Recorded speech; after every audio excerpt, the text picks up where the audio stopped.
তো গাইজ আকৌ এবাৰ আমাৰ কাৰণে সোণালী সুযোগ আহিব, কাৰণ অসম পুলিচৰ ভেকেঞ্চি বহুত খালী হৈ আছে।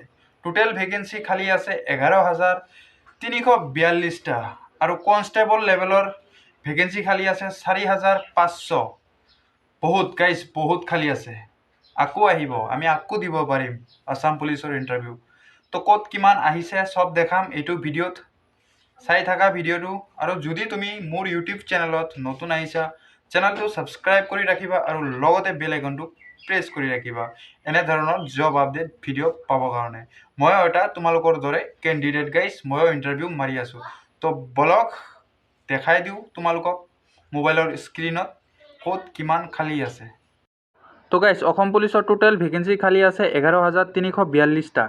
সাব ইন্সপেক্টর 1,100টা, ডিআইজিপি 9টা, ইন্সপেক্টর 88টা, গাড়ি চালক 767টা, ডিজিপি 142টা, এডিজিপি 3টা, দেহাৰক্ষী সহায়ক 400, এছপি 67,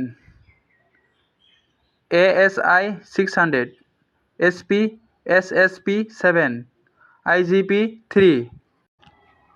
তো গাইজ, আৰু যিটো কনষ্টেবল লেভেলৰ 10 পাছ টু, সেইটো ভেকেঞ্চি খালী আছে 4,500।